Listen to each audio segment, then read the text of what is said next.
All right, man. Yeah. Know what I'm talking about? Hype my Boy. head up, please. All right, man. Welcome to NerdFlow Podcast. Issue 16, well, no, not 162, 172. NerdFlow Podcast. We're back again for another week of hijinks. Hijinks, yeah. Boy, we need a Y'all the Patreon ones for the stuff that's y'all, being hey, said listen, beforehand. y'all the ones pulling out championship belts now. Yeah, it feels so good to be the champ. But yeah. I'm undefeated. Oh boy. Then we had a whole weekend, so yeah. I earned this belt. Anyway, how y'all doing tonight, dude? How y'all doing tonight? I'm all right, man. I'm all right, man. I had to decompress, man. Like work been having me kind of stressed, bro. And this last week, this is like, man, I'm just like, I like. Luckily, my gig said we're gonna those two that for the days I was off, they're paying me. Now I don't have to use PTO or anything. But we've been through a lot this last week, man. I'm just finally starting to get back into the groove of things, man. It's kind of like it kind of developed with these little Texas ice storms. I'm not gonna lie, man. With that, it kind of developed the PTSD, and that drove me because, like, when coronavirus happened, it was like I was prepared. I still got toilet paper in my pantry from March of last year. You know what I mean? And I went out and got a gun license, all this stuff. So I was like, I don't know what's about to happen with coronavirus. I don't know if the apocalypse coming. So let me get prepared. This ice storm was completely 180. I was not prepared. I didn't have gas. I didn't have nothing. And Let's it just just let put it you like know this. when you're not prepared, man, it is a tough time. Let's just put it like this. The start of this new decade really just came out the gate with both middle fingers up. Do something about it. Basically, Because I know most Texas people thought that it wasn't gonna happen. Not gonna say his name. Look, I'm just like, that let me know, in the, with like generator, MREs, don't say that word. MREs. No, listen, MREs, right? Water, your own water filtration system where you can collect water in your home. I'm on that type of stuff, though. I'm on that type of time, bro, because we clearly can't depend on our local governments and all of this stuff and ERCOT and all that. Anyway, we're not gonna get to. Do you remember the military supply store down 49 from Southern Miss? Oh, we can't hear you, Tank. Tank can hear us, but you can't hear me. We can't hear you. Oh. It's not on. Thing. Scroll down to the bottom of your screen and make sure your mic selected. There's a mic and then there's gonna be input device, and make sure that the snow ball is selected. Oh shit! There we go.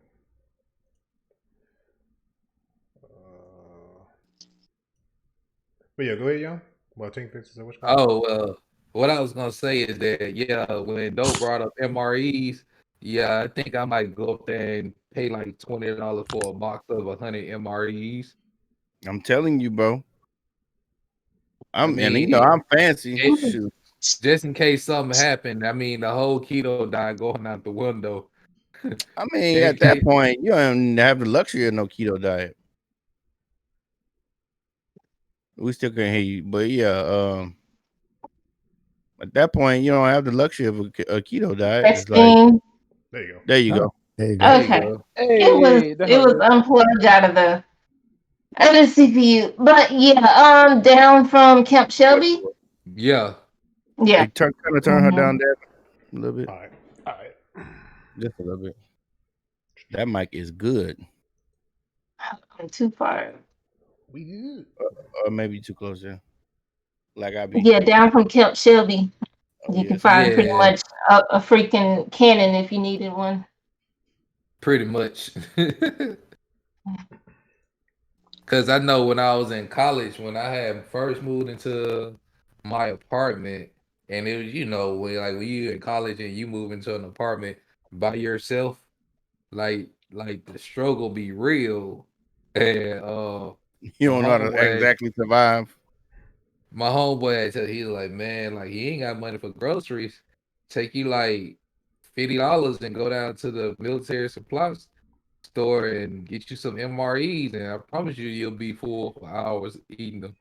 And then I remember, like from when we was kids, that my dad used to bring them home, and me and my brother would smash them. So, that's what I'm saying. Like just stuff in your pantry that don't involve really no cooking. Right. Some generator, or hell, if you want to take you $200 and buy you 2 car batteries, you know what I mean, and buy you a power inverter. You know what I mean? Hook that power inverter up to them car batteries, so you can have you some dang on lights. What? Wait a minute. In what universe you live in? With $200 get you 2 car batteries? You can get them little cheap $100 car batteries from Walmart. Yes, you can. That's true. Yeah, a good inverter might cost you another $100, but you can get one for cheap, $20, $30, $40, maybe $40, $50. Take you about $250. You can get you 2 car batteries and an inverter from Walmart, and you have your little power for a little bit. Sure can. Yeah. I was thinking I was in Walmart with my girl when she was getting her tire something changed, and that's all I was thinking about. I was like, get a car battery, get a power inverter. That's what I was staying with my brother-in-law. That's what he had. He had one. He took a car battery out of his truck, got a power inverter, and that's how we were charging cell phones. That's what I'm saying, bro. I got two USBs or not USB UPSs. I got one my job let me take home, and then I bought me another. These suckers came in handy. These freaking battery packs. I'm talking about the big ones you plug stuff into. Yeah. I got 2 of them joints. I was charging my first night I lost power. I was charging stuff off that bad boy, but that don't last. That don't last well. All right, man. Enough about the freaking snow Survival. Apocalypse, electric boogaloo of 2021. This week, man, we had unfortunately with all the shenanigans with the weather and the snow and all that stuff, that kind of consumed a lot of the week. But the back end, it kind of got bright on Thursday. We had we'll talk about the new Mortal Kombat trailer dropped. We also had we got Wandavision, of course. I know we said we were going to do it in a 2-episode format, but we're getting down to the last 3, so I don't want to wait, and I tend to forget as far as like the episode prior to when we're trying to do 2, especially what happens sometimes. And sometimes the most recent stuff kind of consumes and takes over the stuff that happened recently. What else? We got Nintendo Direct happened. I forgot about that. Some people felt that was kind of underwhelming, but that's here nor there. It really was. With BlizzCon and all that kind of was. You had BlizzCon, you had ALCS, the Apex League going on. You had it was a lot of stuff going on that Nintendo Direct kind of just got overshadowed. Yeah, that's because they need to stop freaking just announcing them 5 minutes before it happened. That's right. Like they that got it. Like help. That's what I'm saying. Like it's gonna be going on the next hour. What? You ain't got that Beyonce momentum right now. No, Nintendo. You can't no promo. Right. I think what Nintendo trying to do I think that's why Japan said, like, screw it, we just gonna go ahead and do the Olympics this year, because like Nintendo is trying to go ahead and trying to amp up what they plan on, because I feel like they got something big they're gonna drop around the Olympics, since everything they're doing is revolving around the Olympics being in Japan. So like I really feel like they got something under their, tucked in their sleeve for, with the Olympics. All right, man, let's get into it. We got a lot of stuff to cover. Last Tuesday, Destiny 2 launches new season of the Chosen. So far, what'd you say? I said, which I didn't get into. I'm gonna update my team right now, play around. I don't even know if it's a point at this point. Can I even? My last light level was a 12-10, 12-11. You fine, bro. Because I mean, artifact power kind of knocks people down when they change the artifact, so you be right along with everybody else. Everybody else ain't that really that far along, so you be good. Yeah, because I'm just me and Blurb over here been begging and Dope to come on. Like, come on, join the clan, man. Come on. Why nobody reach out to me? Blurb reached you up on Twitter. He said he added you. He said like, hey man, you want to join the clan? You know. I mean, but my light level. I saw it in the Discord. Yeah. Oh man, it was in Discord. Yeah. My light level. When I'm like highly disappointed that y'all in VIP right now, and I'm just standing behind the velvet rope with my fake Gucci on. What you mean? What else? Because he's still on PlayStation. We be playing on PC. We be PCing it up. You gonna be there in crossplay, man. It's okay. I main PS4. You got a PC royalty? Or you playing on what you call it? I was playing on my gaming laptop. I still be playing. That's what I played with y'all on before. Remember? Yeah. Yeah. So. Right. But yeah, Season of the Chosen is going down. So far so good with the got a lot of new weapons, a lot of new stuff popping off with Season of the Chosen. Some big news that happened this week with Bungie. Bungie will be expanding its studio. Actually be doing another studio, a bigger studio over in. They're looking to open up another studio in Amsterdam. So they should be all that lit making Destiny. Boy, I tell you, the conceptions about Amsterdam, I swear, it never surprises me. But then you also got some. They also have some new members of the boards. There's I know one individuals from Viacom they have on the board. They'll be what? That doesn't okay. So when somebody's on the board, doesn't mean they have direct influence like you. I understand. I just don't like nobody from Viacom right now. Like Viacom, I just want to like just go through and just bust everybody head at Viacom and just put a whole new event. Like if you been attached to Viacom, I feel like you shouldn't have a job at all. Okay, can we get a counter or like a what do you call that? The transition screens. We have transition screens. No, I'm saying what's the specific name for our transition screens? What they called again? Stinger? With the graphics on Stinger. Yeah, we need a Stinger for Young anytime he get violent. I know, right? Fatality. We need a Stinger for this boy every time he gets violent, man. For real. That need to be like a feature in the show or something. But yeah, so we got that going off, man. So the footprint of the Bungie headquarters right now is 84,000 square feet. They'll be expanding the studio to 208,000 square feet. So the studio's gonna get way bigger, more teams to work on Destiny 2. So Destiny 2 is not going nowhere. I know a lot of people was like people that main Destiny 2. They like show sounds like a not a big thing for like people that always say the game is dead, but you know, trolls, you know. I mean, it's just like Overwatch. I mean, they say Overwatch is dead, but you know, that's just because the merch ain't in Target no more. Because if you remember 2017, 2018, Overwatch and Destiny merch was flooded Target. Now it's not. So since it ain't just on the forefront, people are gonna say, "Oh, it's dead," but it's alive and kicking. Both. I think it's really that. It's. My wife was talking about some stuff today about like some of this young generation, the stuff they be.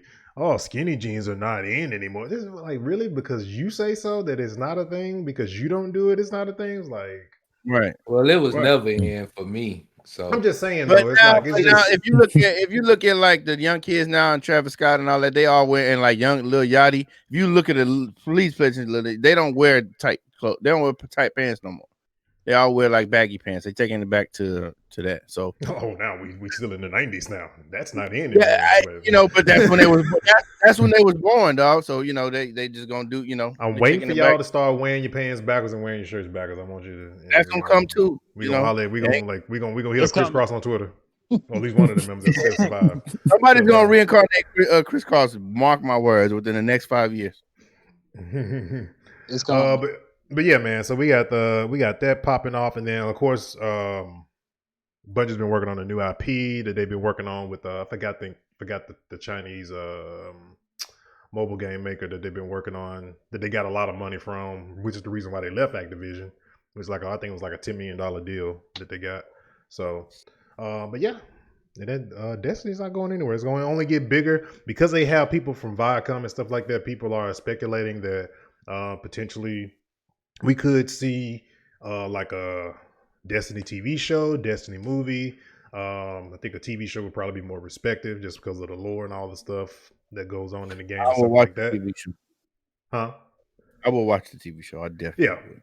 And it's funny though, like a lot of people here, like me, like I have another coworker, and they hear us talk about like the lore. And one of the guys, he was like, "Man, this on some Game of Thrones type level. What game is this?" And we like Destiny. Destiny is that. That's what we going. I'm like, what? Yeah. What was the actor reading on as Captain Zavala? I didn't catch on to that. I read it, but I'm not too much to the lore where I know what he was saying.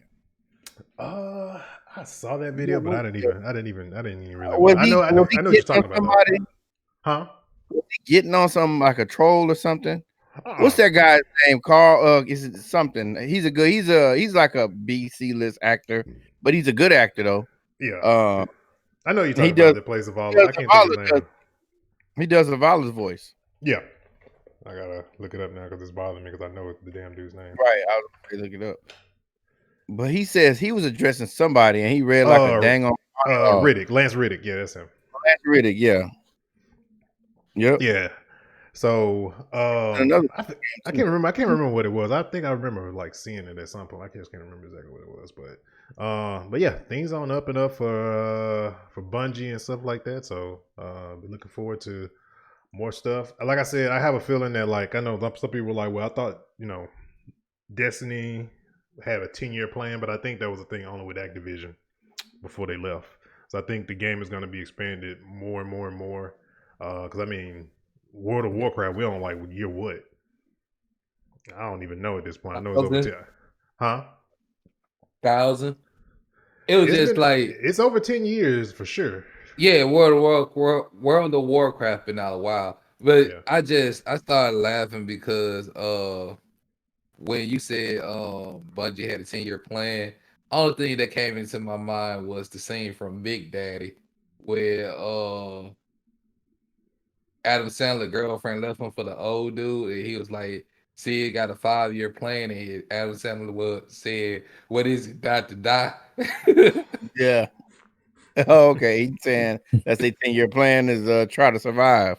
I don't think it's just Destiny is it's just like Overwatch, dog. It's just one of them stamped communities.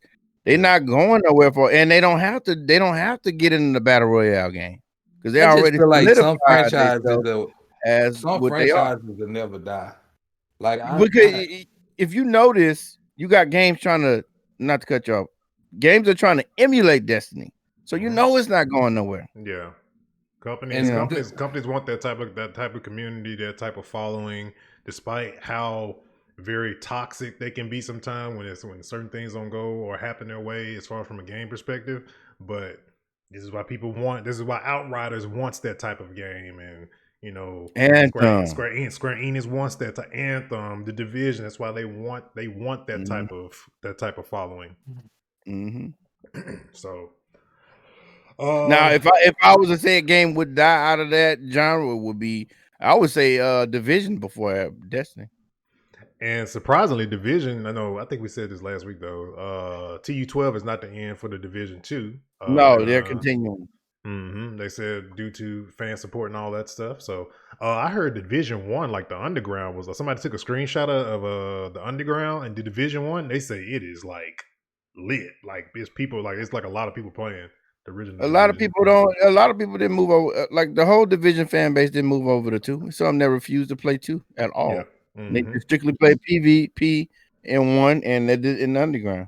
Mm-hmm. Yeah, that's what a lot of people say. PvP was so good in Division 1. All right, man. Let's talk about NVIDIA nerfing these 3060 cards. I'm not gonna stay too long on this because y'all really don't care about this. But see, I'm a computer nerd, so this stuff, and I'm mining Bitcoin, so this stuff is. I was I know Quinn. I was gonna get a 3060, but now I got to get a 3080.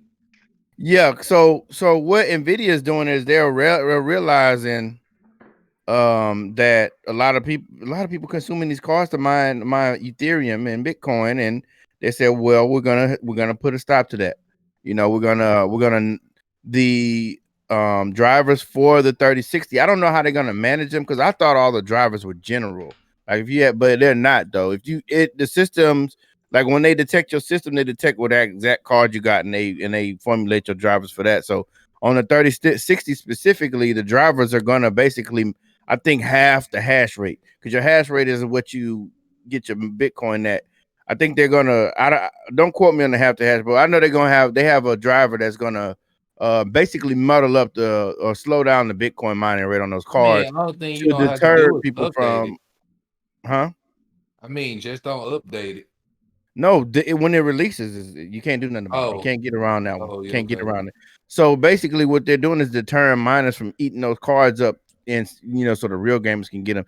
And they said to appease the miners, they're going to come out with a card specifically for mining that don't even have no ports on the back. Like you can't even plug nothing up to it, like to get a video signal. It's just going to be a card that you for your rig, your mining rig. So that's gonna be a heck of a task to try to get them engineers, to do that, but whatever. But that's good it's good news for the gamers. And I'm speaking on both sides of the coin because Bitcoin went up. So my $10 a day I was making last week went up to probably about $15 a day. You know what I mean? So it's like I didn't, I'm like, dang, as long as you don't nerf the 3080, I already have an older driver on the 3080 from like October 2020. I got to watch what I play now because I've been mining. Road Company loads, Mortar Phoenix Rising loads. I don't try to load anything really newer right now until I'm ready to say, okay, let me start getting, a game that I want to play. Like the Medium I've been playing, but you got to update the drivers for that. But that's not important right now for me to update my driver, so I'm leaving it where at. But kudos to NVIDIA, I guess, for trying to put the gamers at the forefront and nerfing those drivers for those cards, because that's the entry level, and that's where the price point where like a lot of the people that's getting in the PC building is gonna enter in that on that 3060 because it's it's an affordable deal. So yeah, cool beans. Let's talk about we have Mortal Kombat trailer drop this week, and man, was it freaking amazing. It looked nice. I still would have took nice. I still would have took them. Like if y'all ever played the storyline in Mortal Kombat 11, MK11, which I played, like I would have rather them did something like that.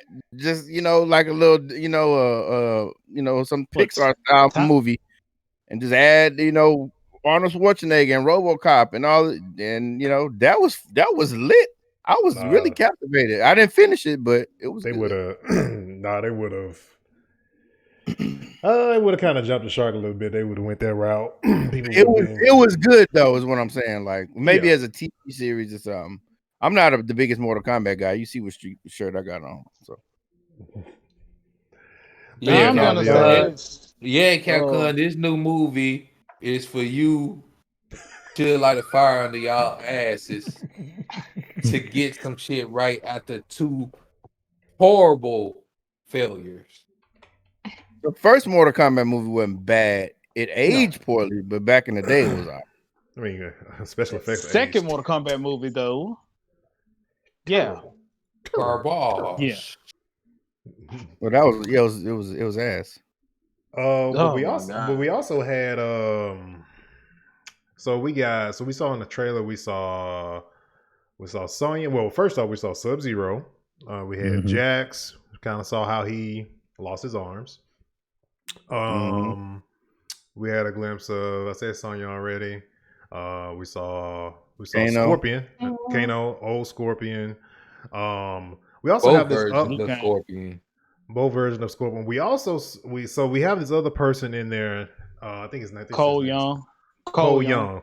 So Cole Young. Here's the thing about this. This is what I'm speculating this, but I have a feeling that I'm probably more around this. I think Cole Young is literally straight just for the movie. And the reason he is, I saw the yellow armbands. He is probably an ancestor or a descendant of Scorpion. And Scorpion is going. That's because I know he's casted as Scorpion because I remember when we talked about it. I saw his picture. They say he's Scorpion. So they kind of gave that away a long time ago. That goes back to me and Young's offline conversation about Death Note live action movie. Is fans want it to be exactly how the game or exactly how the anime is always based on the anime or based on the game. So you can't really expect it to be exactly like the original media it was coming from. Yeah, I mean, all the time. With that part, that's kind of there's certain things like that. For example, like that Marvel does, like because Marvel changes stuff. If you really are a comic book person, you can notice the little stuff that they change to the. But they do it in a way where it's tasteful and you don't get upset about it, and it's like, okay, I accept that. And this is one of those situations for me with Mortal Kombat. Okay, I can accept that. And the fans will speak out. Like Sonic, they changed Sonic whole stuff up. Oh, he was just animated incorrectly altogether. It's not like they come with a. It's not like they come with a whole way. Somebody does a special move, they got to go through a whole intricate dance just to shoot something they just been absorbed, extra longer to say, but they ain't got to go through the whole hand motions, kind of like what Fox did. I know what you're talking about. Okay. Now, I'm gonna ask y'all this. Do y'all honestly? How do y'all feel about Johnny not being in the movie? Because a lot of people wish he was in this movie. How do y'all feel about him not being in the movie? Okay, so here's what I'll say. I don't feel they should feel obligated to show every single person that's in the movie. Who says that he's not? Who says that he's not in the movie? See, that's what I figured. He gonna have at least. It's gonna be a bit of him at some point. Gonna pop up in the movie. Whether it's gonna be a poster, he may do a cameo in the end, or the route the movie, the trailer is going. This is more gonna be a special ops situation where they ended up. It's just like it really seems like it's centered around Subs. It's really like this movie's gonna be centered around Sub-Zero, Scorpion, but Jackson, Sonya get pulled into the fold, because it's a special ops mission because they're looking for Sub-Zero. And just so happened Luke Kane get pulled into the fold because story-wise, he is the champion of Mortal Kombat. He's the main character of Mortal Kombat. So Johnny Cage probably just got put on the back burner because they're trying to pull in Cole Young as being the new Scorpion. So as that may lead into Johnny being in the next movie, depending on how this movie goes. Because in Mortal Kombat lore, we do know that showdown got to happen between Scorpion and Johnny. Yeah, I like the fact that it's new characters and then from the original movie, like Kung Lao and Raiden. Raiden was in the original, but still, like I like the fact that they're not doing it the same exact way.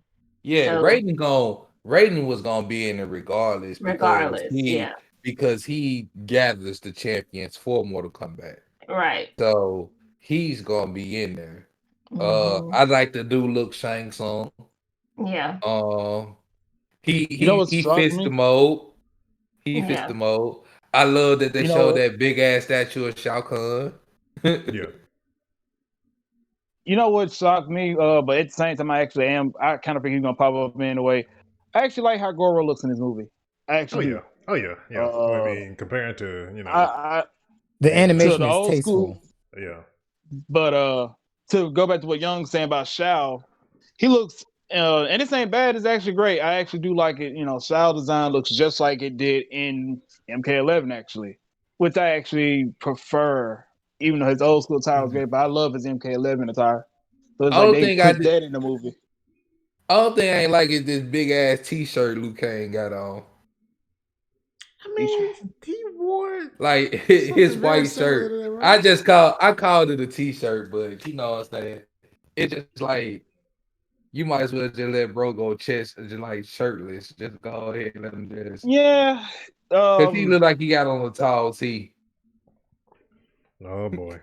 I understand why they went and they don't want to make a traditional Shaolin monk, but at the same time, I'm interested to see exactly amazing Kano. I want to see how because he's pretty much gonna be, I guess, the comic relief for the whole film.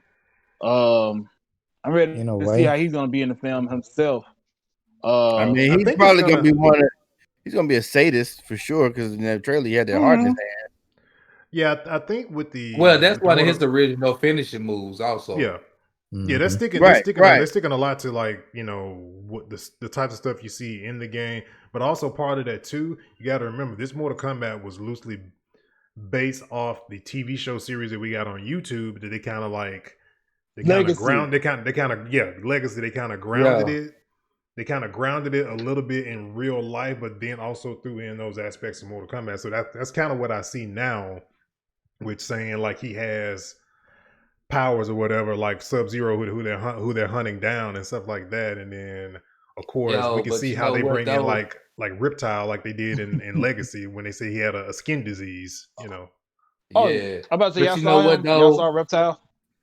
Yeah, you got a glimpse of him. Yeah, if you pause it at the very end towards the finisher part, you did see.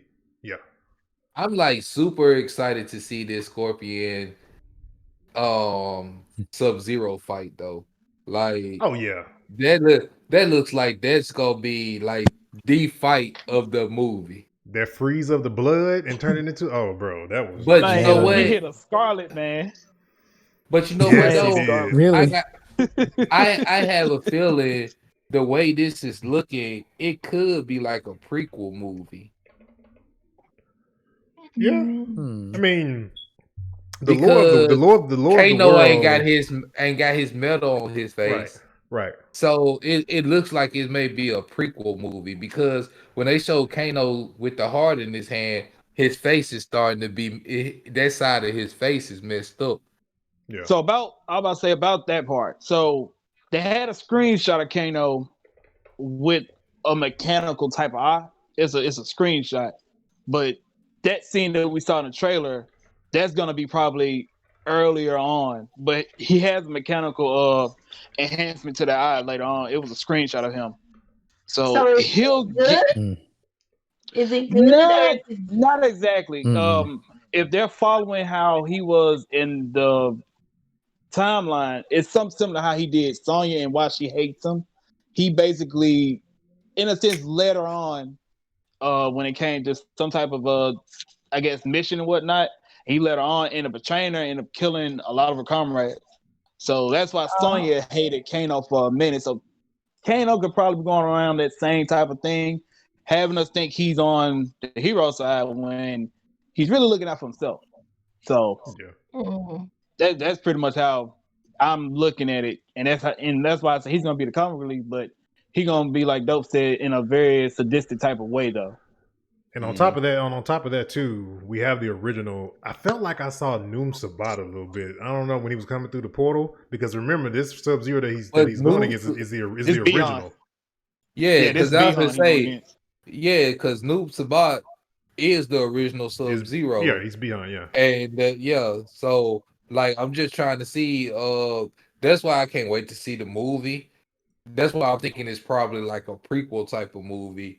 And the next movie will bring it more into the current state of things. Yeah, if they decide to do if they try to do, let's say for example, if is it New Line that's doing? Yeah, New Line. If New Line is trying, or Universe, I think is who is really tired to. If they try to go the cinematic Warner Brothers, if they're trying to go the cinematic universe route with the movie, then yeah, we'll see more about it, because I know in the lore, like with the realms and all that stuff, it was this one warrior that the gods they disbanded, and that's how we got the 9 realms, all this type of stuff. So yeah, the one being, yeah. So which is why we have why everybody in every world is like chosen, because they're basically part of that ultimate warrior that fought in Mortal Kombat. So shout out to History Behind the Warrior for getting me caught up with Mortal Kombat, by the way. So yeah, but I'm like young. I'm ready to see the fight with Scorpion Sub-Zero. And I ain't gonna lie, out of everybody's attire in the film, even Kung Lao, I love Sub-Zero's attire the most, because it resembles so much of Chinese armor. And then of course you guys. Scorpions with the he has the hooded ninja, but it has a samurai feel to it. So those are, in my opinion, the best two costumes in the film, to me at least. Well, B-Han was the leader of the Lin Kuei, so that's why his armor is so decorated. Because if in the game? No, I'm talking about in the movie. And if you ever watched any of the other Mortal Kombat like movies or anything that deal with the first Sub-Zero, deal with B-Han, he was the leader of the Lin Kuei, so his armor always looked different from everybody else's. Like when his brother came along, he had the more simpler armor because he was the leader of the Lin Kuei. Wait, when was he the leader of the Lin Kuei? He was like a cur, because he initiated the attack on Scorpion Village. That's why Scorpion got a vendetta against Sub-Zero. So when Sub-Zero little brother came along and took on the mantle of Sub-Zero, Scorpion thought that was B-Han. I'm about to say, this is in the movies, right? Not in the game. No, I'm just talking about the lore altogether. Just lore in general. No.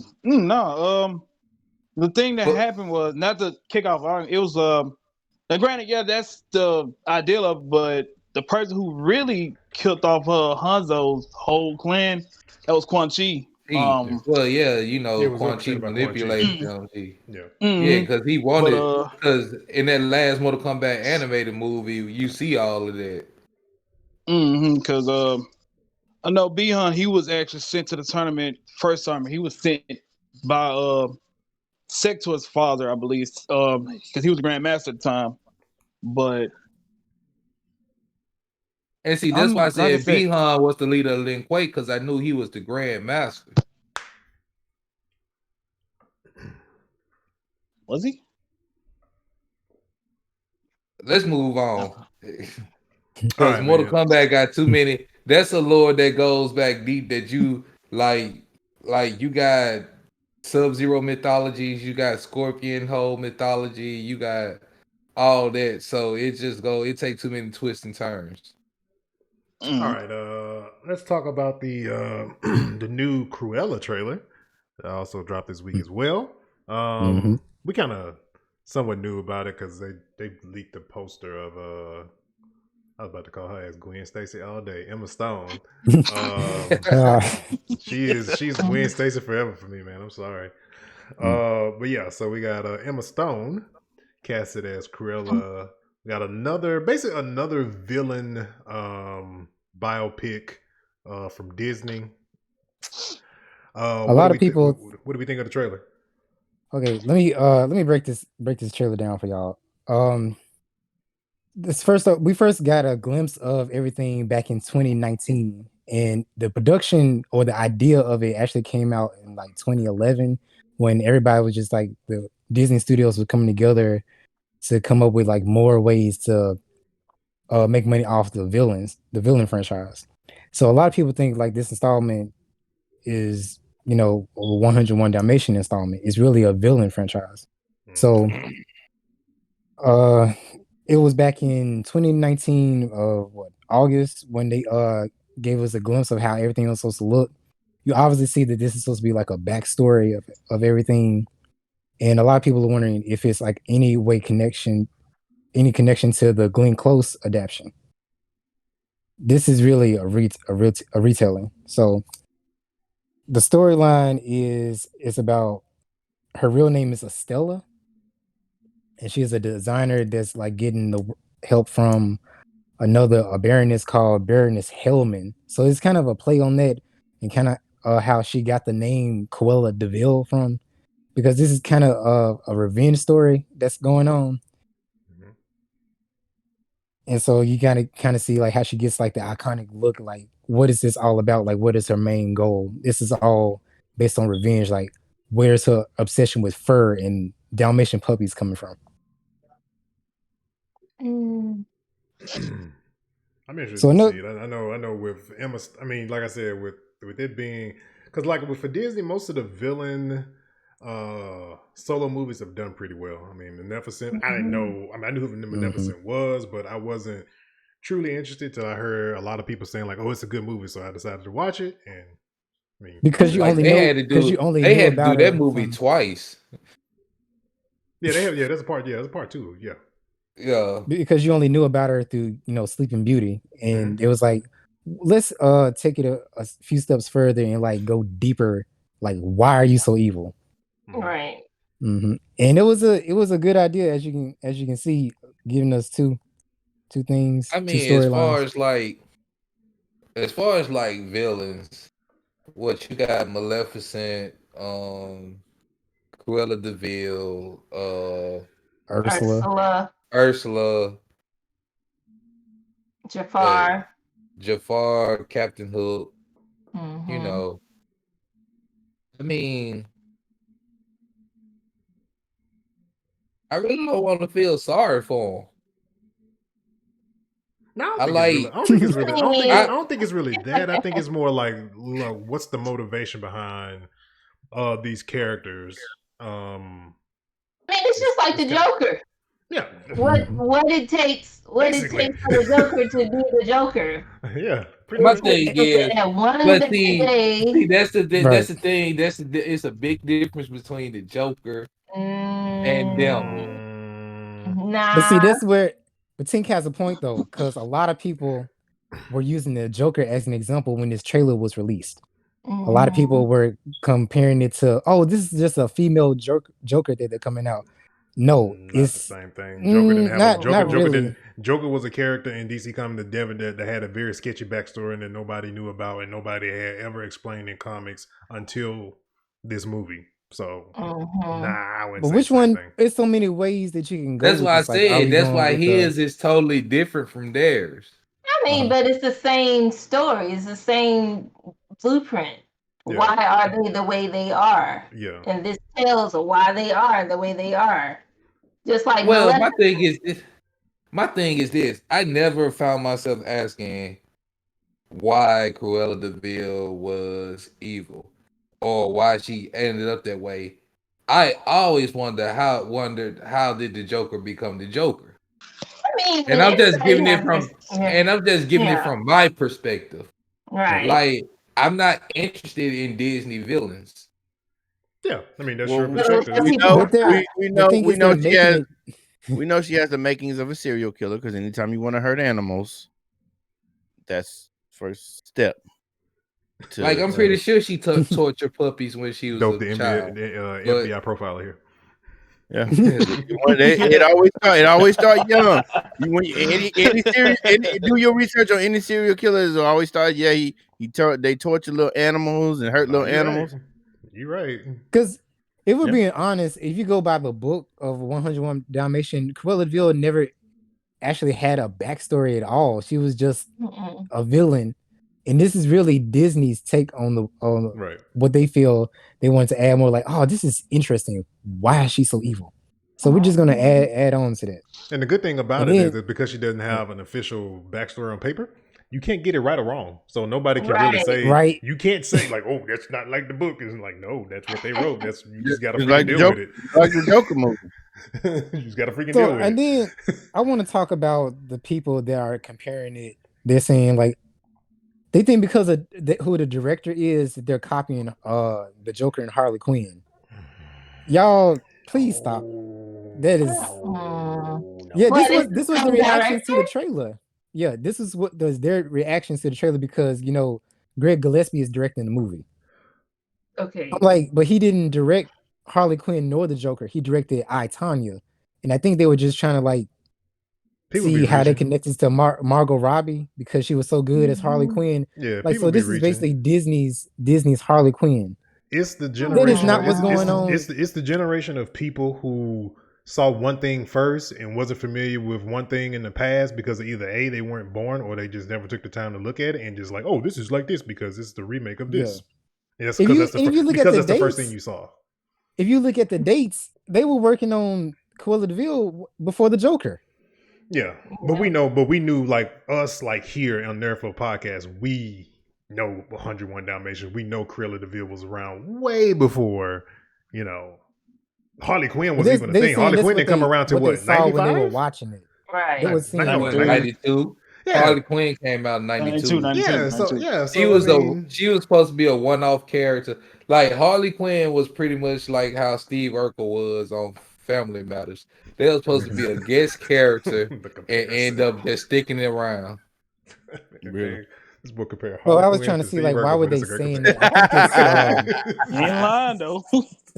I mean, the comparison is right, but it's wild. You're right. It is wild. It's a wild It's wild, bro. The Joker and Steve Urkel are. No, I'm just saying Harley Quinn and Steve Urkel. Like it just supposed to be like in 1 or 2 episodes. And the community loved them so much. Hey, this cat got to stick around. Family Matters is like the Bat Family. What? I ain't gonna go that far. No. Wait, let me last thing I want to talk about is how did y'all feel about it though? I told you I don't care. I'm always interested in the villains. I am more interested in the villain movies over the remakes of the actual cartoon movies, honestly. Fact. I still haven't seen Aladdin. I still haven't seen Lion King. I'll see it when I want to, but that's another thing we're gonna talk about that later. T, how do you feel about the punk rock vibe that we're getting from this? Like, because the Glenn Close it is very steampunkish. Not steampunk, when the part when she did like her dress, it kind of reminded me of the Hunger Games. Yeah, I like that part too, and you can actually see the chaos in the trailer. It was going so fast, but I like the chaos that I'm seeing. It's so. But they kind of touched on her story on the ABC show with all the villains. Once upon a time. So they already touched on it then. But I think they were going to the book with that one though. Right. When they did it on Once Upon a Time. Exactly. And then because she actually got to make the coat, the Dalmatian coat in that one. But there was one time being Once Upon a Time though. Right. But in this one, you actually see the mayhem. Like she's taking somebody's name. She's making a name for herself as a designer. And that's why I'm saying it's connecting more with the Glenn Close storyline more than anything. So they probably merged it. And Glenn Close is actually helping produce it though. So she has some part in this. It's putting her own take on what she think it should be. So and you gotta have like that little inspiration, like because if you go back, I thought it was what it should have been. If you go back to the one in the 90s, you actually hear her talk about it in the 90s version that she did certain fashion in the 80s. So this is why I was wondering if this movie is taking place in the 80s because of the punk rock era. I don't see it taking place in the 80s just because I saw. But London though, it's in London, not America. Still though, in London in the 80s, you know what I'm saying? Those are 19, like the vehicles that they were driving, and then when you look at that trailer, those are 1930s, 40s type. Right. Yeah, I was gonna say 30s. Those are not 1980s vehicles. Yeah. Okay, so if you look at the trailer, I'm just getting the vibe. Even the motorcycle she was riding was like a 30s model motorcycle. Well, I guess it's just a wait and see thing for me because I was seeing some like the like black light scene in there. It could be I mean, it can't be a mixture because they could be mixing here's it in. But here's a great example of mixture of time periods. Please tell me what time period did the show Gotham take place in? Because them fools had cell phones, but their cars looked like they were from the 40s. I wanted that the whole entire thing of Gotham. I'm like, bro, what time period is this show taking place in? But Batman period was always a mix of time. It's like the gangsters. You got gangsters because the cartoon didn't the cartoon started. It was like era. It was like Dick Tracy. I mean, yeah. That's what I mean. Time, but it was like they had futuristic. You know, because it's like when you go from it's like futuristic noir, neo. Yeah, noir. Yeah. They have a name for it. I just can't when you remember. go from Gotham, to Metropolis, it look like two totally different time periods. Yeah. Oh, definitely. Yeah. So all right, man. Let's move on to we had BlizzCon. We had Diablo 2 Resurrection announced and Overwatch 2. We got some updates on Overwatch 2. Dope. Nobody care about Diablo, but yeah. So I know you want to talk about Overwatch 2. Man, Overwatch 2, bro. So my hat goes off to that team at Blizzard, man, because they do not slap nothing together, man, and say, huh. They don't do that.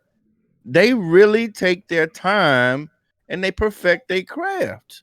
And everybody, all the Overwatch community loves complaining about everything. Oh, we ain't never seen Overwatch 2.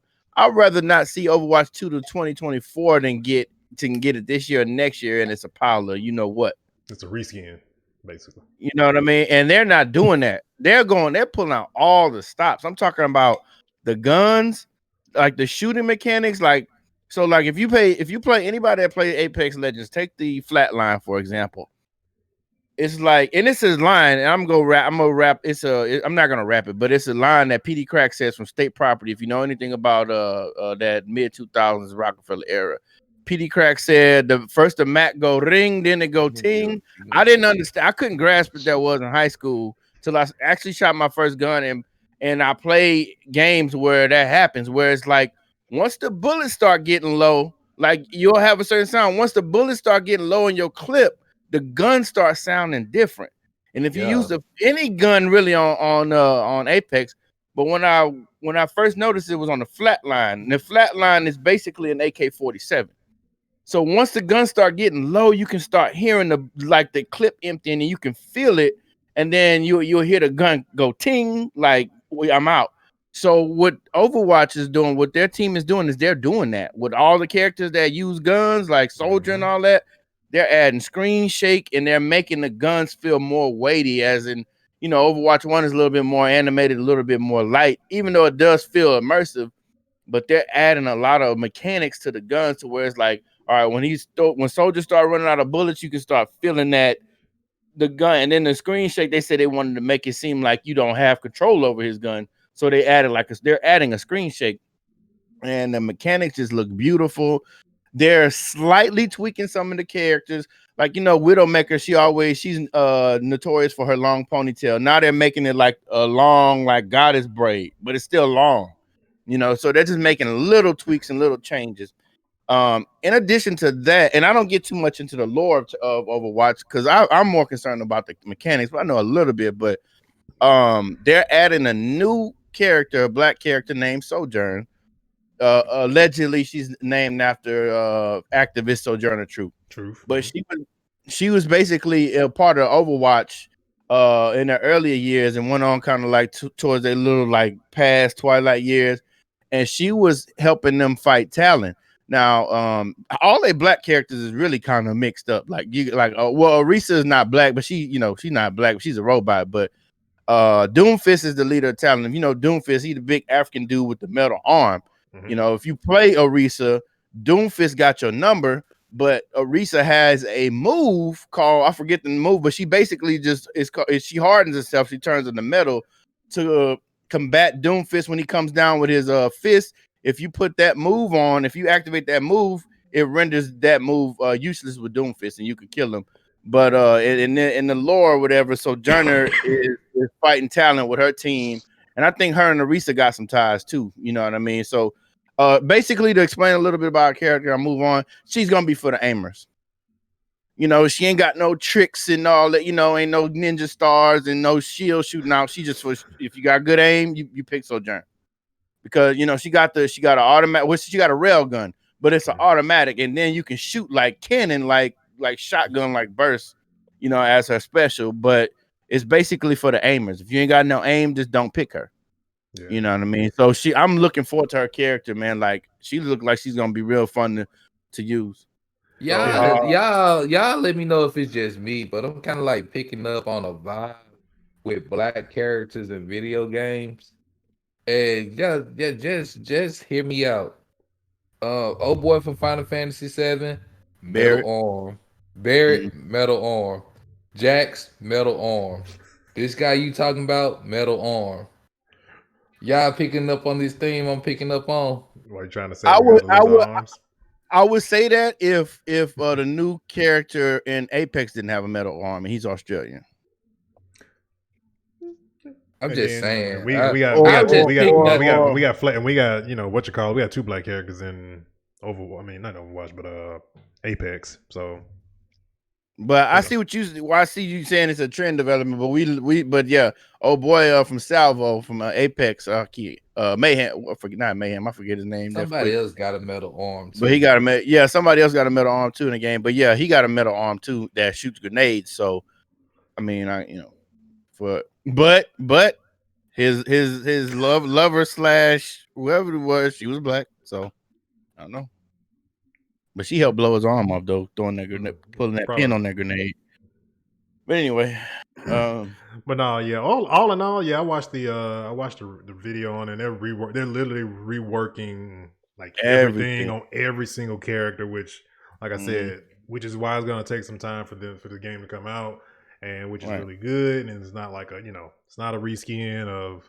And what really interests me is the PvE side of it. I really want to play the PvE side of Overwatch because that looks very interesting from what they were showing and stuff like that. So it's gonna be real interesting. I'm waiting, and I'm gonna get it as soon as it come out.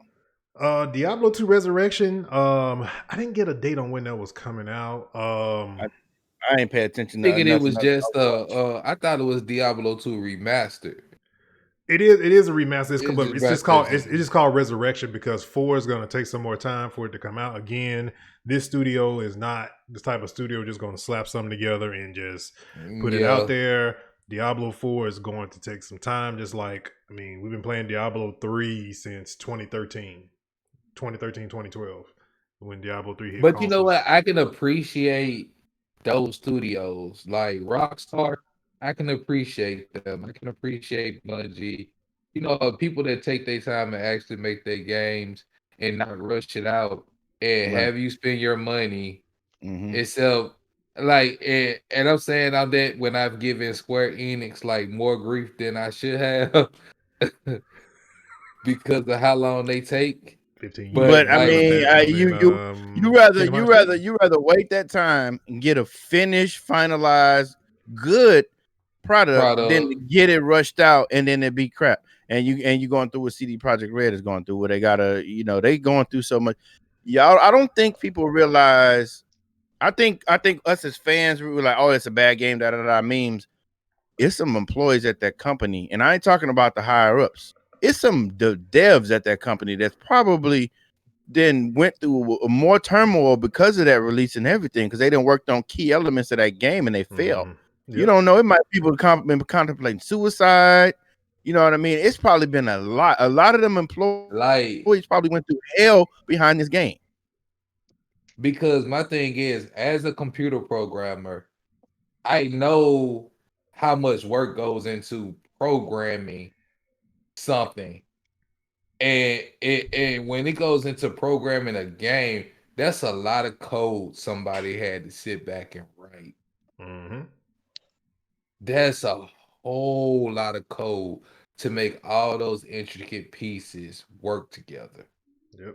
And sometimes certain things that somebody else does could counteract what you do, and yeah. And that's some stress. That's stressful, bro. Because just a semicolon being in the wrong place can throw your whole project off. And now you have to go through all that thousands of code. Well, they got stuff. They got stuff in place now that they kind of check the errors for you. But it'll do that. But I'm just speaking from just like the simplest things, how I can throw your whole project off. Most definitely. All right, man. We don't want to stay Wandavision for the end of the show. We're gonna do it kind of like smack dab in the middle. So Wandavision episode 7 happened this past Friday, and man, was it good. Question. Did everybody stay to the very end of the credits? Yes. Okay. Oh no, I didn't. Maybe I did not. No. I let it play. I let it play. I didn't play But I love this episode with the Modern Family vibe to it. with the I'm office. just waiting. I'm just waiting to see what the next vibe, like, what's the next show? Because Modern Family is one of my favorite shows. Mm-hmm. So, this was 2000s. Mm-hmm. Yes. Yeah. Because they were saying that the last one was 2000s with Malcolm in the Middle. That was 90s though. That was 90s. It's probably more. This was probably more mid 2000, 2000-ish. This is probably more mid 2000s. Late 90s. Like the 2010s, like the 2010s, probably. Well, Modern Family would probably be like the 2010s. Yeah, I think Modern Family 2010s. Yeah, and so it's that breaking that fourth wall aspect of it for me. You know. Yeah. Oh yeah. I'm surprised it's Office one, but I think they're focusing on. But anyway. But like this, I love shows like that though, where it's like we know it's a show, but they doing like the little interviews and getting them all by themselves where they talk about what's really going on in their because brain. You can't go with a traditional sitcom format because it's cheese. You know what I mean? No one is believing that, and that business model doesn't even work anymore as far as for television. Nobody's gonna sit down and watch a traditional show. Maybe some Disney shows or something, but like that business model just don't work for mainstream no more. So that's why a lot of shows like Modern Family and The Office and all that, that's why they move towards that format because of the real world. Well, reality I think reality TV kind of drove them to that format. Yeah. But I feel like just a regular sitcom, like The Big Bang Theory, it worked for them. Yeah. And like that's one of those shows where I felt that's like one of the last dinosaurs, though. You see where Lil Rel Howery got his own show. It didn't last. I don't know about that other dude. The other dude that was on that worked with Rel Howery. Blackish is lasting. But the Blackish kind of like that too, where they interview each other. Then Blackish does not really. No, Blackish does break the fourth wall a little bit sometimes. But they break the fourth wall a little. Like they don't take themselves like it ain't cheese out of it, but you hear their thought process of what here's what I was thinking in this moment. Yeah, right. He takes himself out of it. Right. He don't. Yeah. It ain't just hi, honey, ha ha ha ha ha. No, it ain't like that. Like I haven't watched Cedric the Entertainer show, but like Marlon's show didn't last, and he was breaking the fourth wall. Oh, yeah, he was breaking the fourth wall a lot in that show. Yeah. Marlon thing is, I think Marlon, and not to get too much on this, but I think Marlon's idea of comedy might not be what the new audience wants. I think he's kind of stuck on a certain format because the Wayans is funny, you know what I mean, but he might be stuck on a certain format. Whereas if you pay attention to Damon Wayans Jr., he don't do that traditional stuff. He do like almost like, I don't want to say white boy comedy, but he kind of like he does like he'll if you listen to his stand up and stuff, he's more raunchy and he appeals to a different crowd where he's not as traditional. Marlon, but it like to me. But anyway, Marlon's comedy just fits his personality. It does. He's funny to me because I'm from that era, active. But it don't stick with this era. Okay, back to Wandavision. Let's roll it back in. But yeah, Wandavision, man. So we had the intro, of course. As far as I'm trying to think, what all went down? Wanda powers going wonky. I do like Monica's suit. Yes. Very Fantastic Four-ish. Yes. Mm-hmm. Supposedly that was a takeoff one of her suits she has in the comics, apparently, as well. Mm-hmm. So Vision woke up the engineer, the lady, I forget her name. What's her name? Darcy. And the thing is like, Vision was like, well, why was she holding him up? And she was like creating these things to barricades to stop him, but he was letting her though, and he finally realized like, what am I doing? I can just, fly and go where I gotta go. But it was some stuff like, shout out to New Rockstar. They pointed something out, which could be reaching, but they point out some of the craziest stuff that you just can't overlook it. So like, if you look at the pillowcases when she was laying in the bed, they all had the hexagon shape, and then her pillowcase didn't. And he said that kind of signifies that she's not in the hex, but everybody else is. But but Vision wasn't around, so it'd be a lot of little symbolism and stuff that's just kind of like makes you go, Well, they always gonna throw that in it. Mm-hmm. So like going through the story, like from where it started for this episode, Darcy pretty much, Vision wakes Darcy up. Darcy filled Vision in about what's been going on. Like Vision didn't know he had previously died or nothing like that. So like she pretty much fills him in, and they're trying to get to Wanda, but so much stuff is just blocking their path, and he just flies out the funnel cake truck. But you know what I'm saying? That's when you have Monica coming in to the fold, because she tried to drive the truck through the hex, but it didn't work. So she went through the hex, and when she got through the hex, she started seeing the world differently until she shook it off. Mm-hmm. And when she showed up, she trying to reason with Wanda, but that's when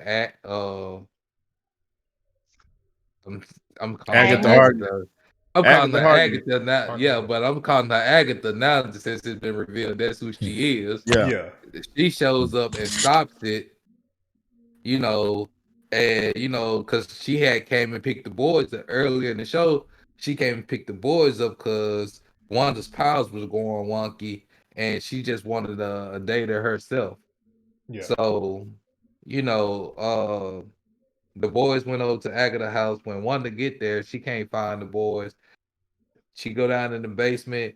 It looks like a damn torture chamber, but it looks like a witch's covenant. Yeah. And that's when Agatha, reveals the truth about everything she's been manipulating. They told one of you thought it was you, but it was me.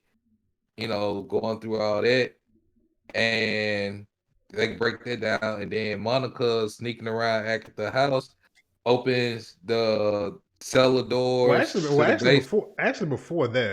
all of that, we had they had a little fight. We had the showdown between Wanda, because Monica got back in. She couldn't go through with the vehicle that they had for her from Sword, so she decided to force her way walk through. And so we started to see more of these photon powers that she has. And she made her way through. And then she ran into Wanda. And then she was able to deflect her powers when she tried to push her out of the hex again. And of course we saw her eyes turn blue, which is she's showcasing her powers now. Don't make me hurt you. On the face. Mona was like, do it. Yeah. Her facial expression like, hold on. I can't push you out no more. So Agatha Harkness is a witch. Well, in the comic books, we know working for Mephisto. She has a power of persuasion. Or am I off? Well, yeah. I mean, she's a witch altogether. So she's a sorcerer. She's in the same realm as like Wanda, as Doctor Strange and stuff like that. So they're all in the same. The mystics. They all in the realm of the mystics. Mystics. Let's talk about the commercial. Yeah, the Nexus commercial. Mm-hmm. Oh yeah. So I wasn't aware of what it was at first, and I pointed out the fact that and this is gonna sound real stupid, but whatever. The Fortnite event was called the Nexus event. But it makes sense. But it makes sense. It makes sense because the Nexus is the door to the different dimensions. Right. So with the Marvel characters coming into the Fortnite world, that's just another dimension. Mm-hmm. So that's why it being called the Nexus event coincides with the Nexus. Like I didn't see anything wrong with that. So the other part with the Nexus part is that in the beginning, if you saw the intro to the show, it was Wanda in all different types of periods of word. Her name Wanda. So Wanda in the MCU, I don't know if they're gonna not say the word Omega level or whatever the case may be, but Wanda is a Nexus. So apparently Wanda is, no matter what universe or multiverse she's in, there's a Wanda Maximoff, there's a Scarlet Witch in every single universe that there is. Another great example of another Nexus is Kang the Conqueror. He's in every no matter what. Whereas, for example, Quicksilver, he's not in like every multiverse, but Wanda is one of those. She's a Nexus. She exists in every single multiverse that there is, no matter where they go within the Marvel universe. So that would explain that. I don't want this to get lost, but did you guys see a certain item in the chamber? The book? Yes. Yeah, the book. As in the Darkhold. It's the Darkhold from the comic books. It's not the Darkhold. I'm gonna tell you why it's not the Darkhold. The Darkhold was in. The Darkhold was in. They used the. You watch Agents of Shield. The Agents of Shield had the Darkhold. They look different. It's not the Darkhold. I promise you, it's not. It's not the Darkhold.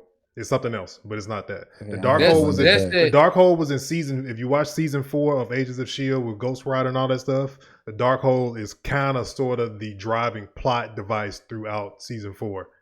That's what's literally driving everything that's going on within season 4 of Agents of Shield. The book that was in Wandavision is the book Mephisto uses. I don't know the name, but that spell book that has all that in it. That's what I believe it is. Either way, that's it has what some the book that she to... used.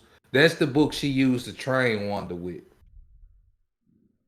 So it's not linked in any way to like the hell dimension that we know from Mephisto. Probably. I'm gonna say probably not, just because because Marvel's already kind of used that particular piece in another TV show, and a lot of times they don't tend, like lately, they don't tend to reuse a lot of stuff that they do. So it probably may end up being something else. But no, it's not the Darkhold though. They've already used that. They used that during season 4. Well, we know it's something important. Otherwise, they wouldn't have never did the zoom in on it. So whatever it is, we just know everything is going to be crazy.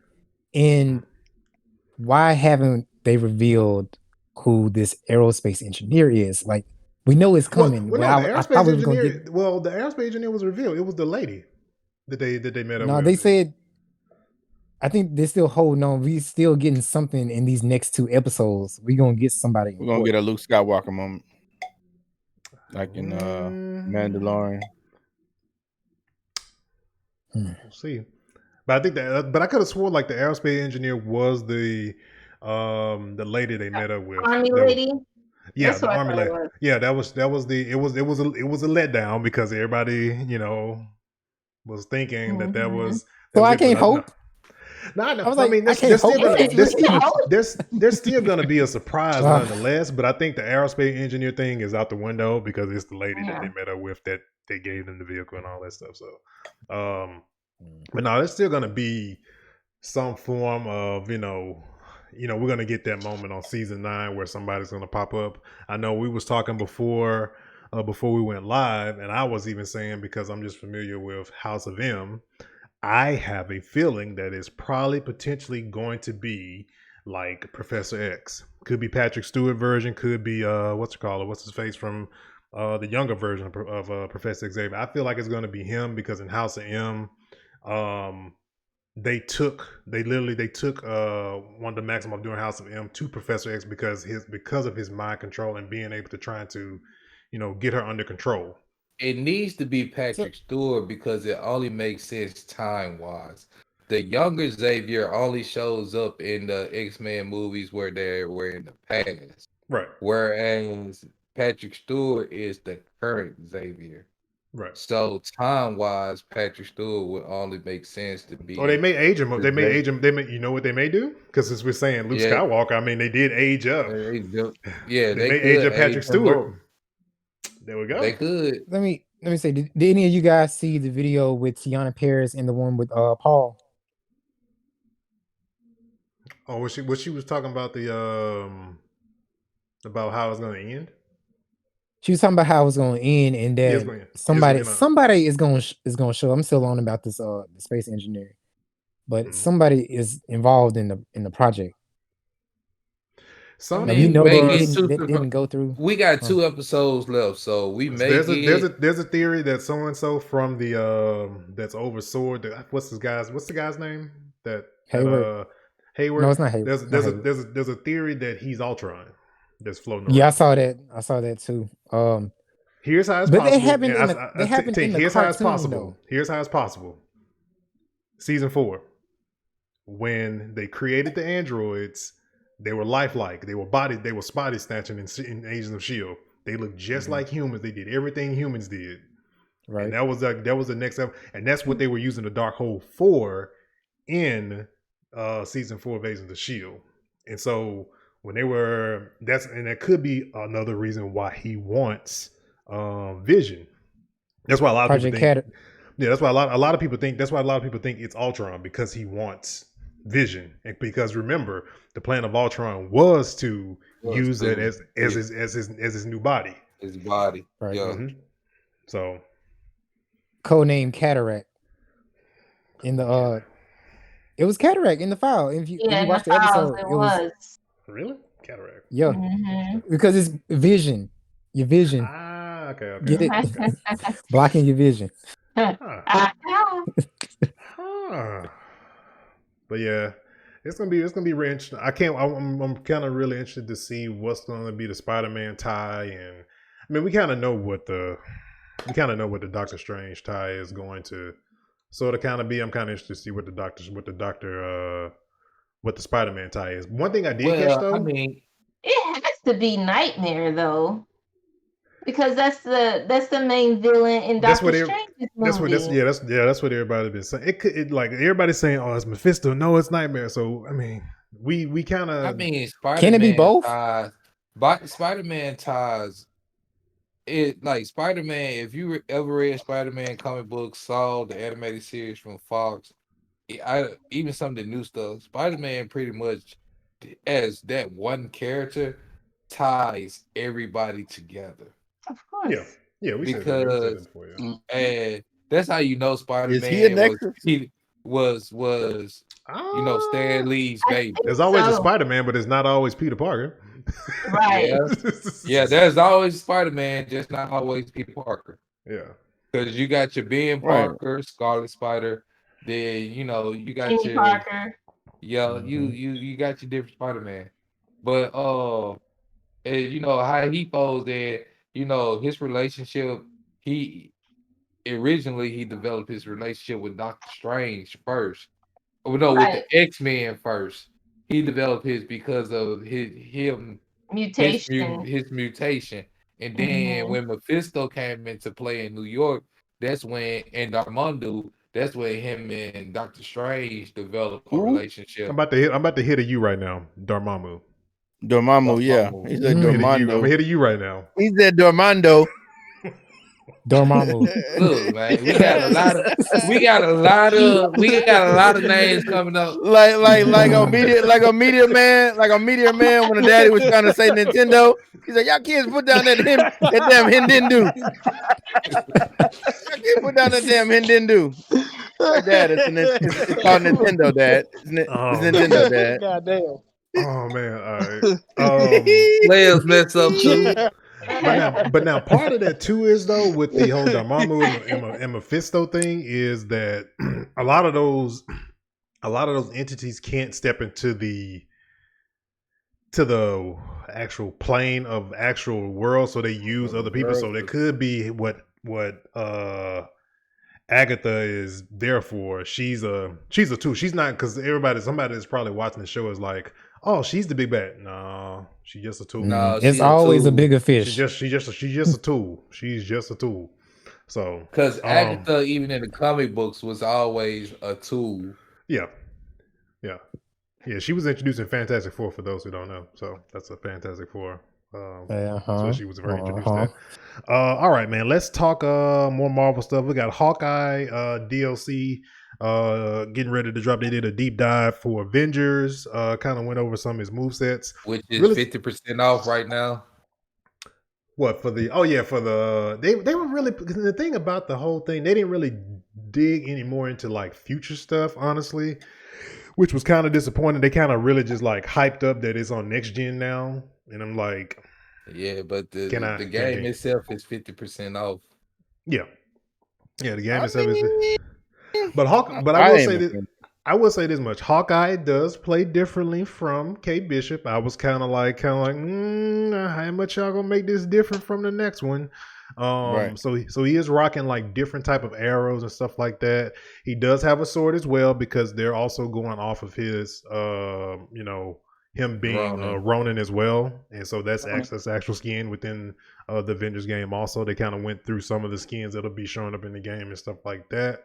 But no, they have it where he has a good skill set of different arrows and stuff like that. They made him, he's more of a range. It seemed like he's more of a range character, but he can do some close up attacks as well.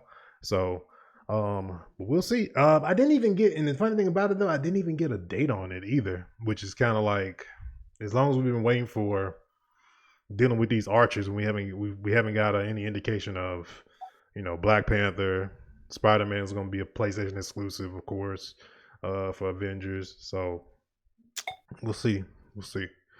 Supergirl casting for the DCEU. This came out of left field on Thursday. Yesterday? It was Thursday. It was Thursday. I thought it was yesterday. No, it was like it was Thursday. No, it was Thursday or Friday when it happened. I know they didn't go with the TV show, girl. Well, no, actually, though, the girl, what's her name, that plays Supergirl, she inked a very long-term deal with Warner Brothers. So she's doing something else with Warner Brothers because she inked a deal this week recently with them too. Actually, like, and they actually went younger with Supergirl. Looks like. Yeah, it seems like they did. The young lady that's playing her, because I didn't even put her name down on here. Let's see. I just had it. Sasha Cal? You probably say that name better than me, so I'm gonna let you roll with that. I'm gonna roll with that. But yeah, if you're butchering this, we are so sorry. Man, boy, do we butcher names. But Sasha Cal, she's gonna be the new Supergirl in DCU. She will be appearing in the new Flash movie. Man, this Flash movie is gonna have a lot of appearances. This Flash, and of course, the trolls always got something to say with this casting. Like, get over it. Say it again. The trolls. I mean, you're gonna have that. I think this is what I think right now. I think the Snyder, got nothing. I think the Snyder cut better to do. I think the Snyder cut is going to shut a lot of people up. It's gonna like really just be like, "Are y'all good now? We good now. Now let's move forward and do other stuff." So I really think that's what's gonna happen with that. But no, I mean, I don't have a problem. I mean, I'm not familiar with her at all, to be honest. They gave her the actual classic look. From the picture I saw, they gave her the, not the female Superman. They gave her the actual almost schoolgirl kind of look. So yeah, we're gonna see. I mean, we're gonna see how it goes down. Also, speaking of with Superman as well, some early reviews of Superman and Lois, and the reviews are saying that it's really good. So it comes out, I think it drops February. I think it's next week, I think. Let's see, Superman and Lois. Yeah. It drops on Sunday, if I'm not mistaken. The 23rd. So Wednesday. So I think it's Wednesday. Yeah, premieres February 23rd. So premieres is Wednesday. But from from the reviews, the people that got the preview, the pilot early, they gave it I think it has like an 8.8 out of 10. So maybe get this off my chest right quick. Hopefully no show to Superman will not be a disappointment. Stinger transition for Young. No. Right here. I mean, it just like watching like I've been watching Batwoman, I've been watching Charmed, I've been watching. But I want to go into the whole boardroom and smash all their heads open. No, it just seems like with my army of Kakarot. Everything is emo. Like I want to staple all their hands to the desk. Like, dang, boy. No, go ahead. It just be like violence. Right, you woke up and chose violence. What my Kakarot say? I'm joking. Let him get his thought out. Let him get his thought out. Let him get his thought out. Yeah. I'm messing with my boy. I'm messing with him. What's up? Y'all just gonna make me drop a nuclear bomb and call it a day. See? We forgot the nuclear nuclear Wait, bomb. there was an option? Fire uppercut, We're nuclear young. bomb. We're young is on the table. Kakarot. We're young is a Kakarot. nuclear Don't forget explosion the is on Army the of table. Kakarot, yes, that's one also. I'm running for president just so I can have a nuclear football. But I remember he first said it, the Kakarots. I just wanna like it's just like I be trying to watch these shows, but it just seems like all of them just so emo right now. And How so? What's wrong with being emo, man? How is Batgirl emo? Explain. like the whole the whole love story with Kate. Lucas is infatuated with Kate. Alice infatuated with Kate. Like, are you mad at love right now? Yeah, I mean, like, let your because you had the same feeling about Wonder Woman 84. With it being love involved, or like it seemed like when the L word is involved, he get like, oh man, you got a problem with superhero. I mean, even with Black Lightning, he's like so emo right now, man. Well, I'll give you the Kylo Ren was emo. Well, I mean, with Black Lightning, he lost his best spoiler alert, he lost his best friend. He felt like he failed as a hero. He felt like his daughters don't listen to what he says because he's trying to guide them because he's done this before. So I think I think Black Lightning got an axe to grind to be emo right now, based on what happened last season. I ain't mad at him breaking necks and stuff, breaking bones and stuff, you know what I'm saying? Freaking shocking everybody and going toothless and just, handling business. I ain't mad at him at all. But like at this moment, he is the stereotypical emotional, angry black man. You had me at breaking neck, so I got some catching up to do. Oh, he ain't broke nobody's neck. Oh, he goes. But he getting close. Put it like this: they pull over the blue guys pull over a guy on the street, black guy on the street, and he just he pulls up, gets out the car. He's like, "Nah, we ain't doing this no more," and just straight up just shocks him. Yeah, he really ain't playing with folks. We don't got time for this. And Charm from the first season. Hit one of those. If I had superpowers, I'd do this. I don't know. Yeah, I probably get mad at love. What's going on Charmed? I haven't caught up on the new season. It's moving fast. At the pace it's moving, it's just making me feel like this may be its last season. Oh, yeah. It's moving like that. Please tell me I'm not wasting my time with American Gods this new season. I haven't started yet. Please tell me. I'm super behind. I love American. Really behind. I'm talking about this season. Please tell me I'm not wasting my time. I'm super behind. I watched first episode. I ain't watched anything since. What you mean? Talking about this may be the last season? Yeah, because from what I'm gathering, the whole Orlando Bloom thing was in this part of the book. That's what I was upset about. That in this chapter they're in the book, there was no not much Mr. Nancy in it. So in the next chapter of the book, that's when Mr. Nancy comes back. Now, if Orlando Bloom is gonna come back and play that, Didn't he get kicked off the show? Oh, did he? I know he left the show. No, they kicked one of the two. The thing is, it's up in the air because the director said he didn't get kicked off the show. He just wasn't written into the script for this season because they're going by the book. And they're saying it's miscommunication on both ends because Orlando Bloom, because he wasn't written into. I'm saying Orlando Bloom. Like, that is not that man's name. I'm like, he is not in the show. Orlando Bloom is the Hispanic guy. Yeah. That played in Pirates of the Caribbean. Yeah. That's the last thing we know that man for. Anyway. Hold on. Don't do that. Legolas. No, that's the last thing I know for him. That's the last thing I remember. I know Orlando. That's the only thing I know Orlando from. Is being a pirate. So Lord of the Rings. That's the one. That's the next one. Yes. I don't watch Lord of the Rings. After that, I don't watch Lord of the Rings. I watch that. He had 3 iconic roles. We're gonna move on. Sorry, 3 bro. iconic roles. That man was a power in my head, so there you go. You're a pirate and you're an elf. That's it. Oh yeah, I vaguely remember him from Lord of the Rings. Now that y'all bringing it. Oh God, y'all sleeping on Lord of the Rings. Hate y'all. I sure was sleeping with a pillow and a blankie. I can't go past the first 20 minutes. I've tried. Oh, don't worry. It's okay. Anytime. I've tried. I saw that movie by accident. I'm gonna get you, Tink. I'm gonna get you, Tink. One of these days, I'm gonna sit you down. Maybe I'll do it. I'm due to do Lord of the Rings, Harry Potter, like I did Star Wars. Just take me a good 2 days and just Harry Potter is way better than Lord of the Rings. One of them, I'm gonna do it. I think I'm gonna start with Harry Potter, but I got to do both of them. I'm in my feelings. I just binge everything and I catch up. That's all I'm gonna do. I like both. I like both. You can have Lord of the Rings. Let's talk Tekken 7.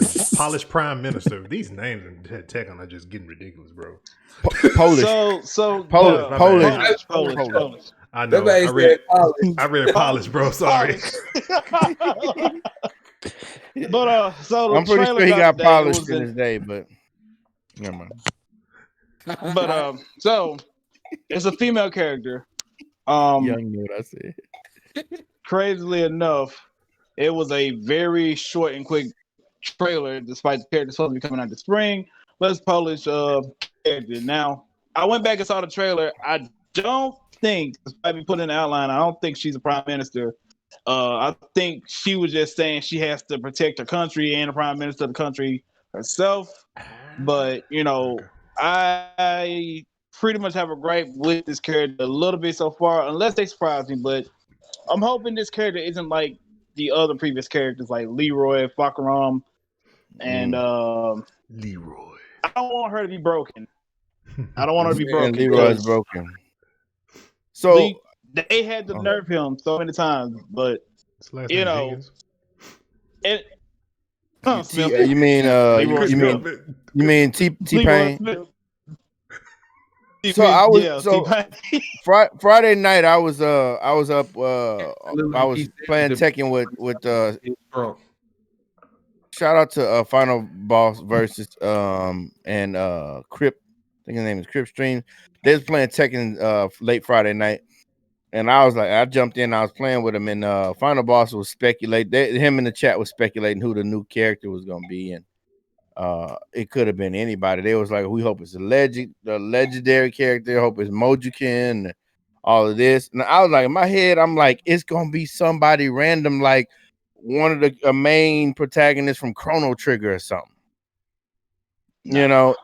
I'm just saying it could have been anybody, and now it's I don't know the story, but now I was right. It's just random, just some random girl that we don't know if it's the Polish. So when they did the season 4 drop back in I say October, when it came around that time, what's the name? Kunimitsu. Kunimitsu. Like the trailer itself, the first trailer back in September, it didn't even show anything with a special guest character like they did with Geese and Negan and Noctis. They didn't do a trailer or at least have the same type of hype for it. So I already knew it wasn't going to be anybody outside when it came to this season. It was probably going to be like, if anything, I thought it was going to be probably Bruce. That's what I thought it was going to be. Bruce. They were going to bring him back. Because I do not like Fakaram. None of the really, every new character that was made, they don't have as many movelets as the regular characters that was there. But I was hoping for Bruce to come back. The only person I didn't want to come back was June. I didn't want her to come back just yet. Come back the next game, because that's when she's mainly needed for the story. But so long as they didn't have June, I was going to be fine with it. But this Polish character, I figured she's not going to have that many moves like most new characters. How many? And I'm not hating, but how many blind white girls do they got in that game? Let's see. Lily, Lucky Chloe, Nina. You can count for days. No, it's just them 3. Alyssa and Jordan. Anna's Lucky white, but Chloe. she's brunette. It's quite a few. They don't have But Christy. all I'm saying is like it's just like they all starting to look bland.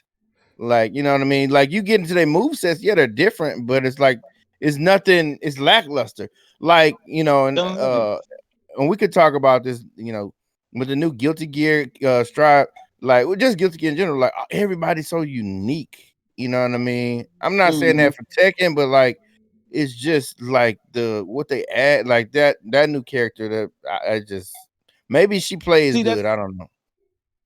That's my thing. It's to be honest with you, with Tekken, many people have a lot of favorites that did not come in 7, and I kind of felt like you would have made more money when it came to bringing back legacy characters.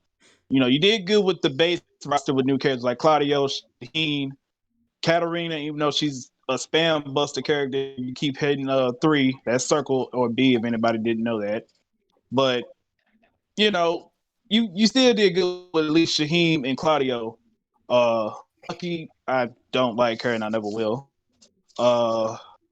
You know, like I said, you bring back some of the legacy characters from Tech Tournament, and you did that in the form of Anna. You brought Lay back.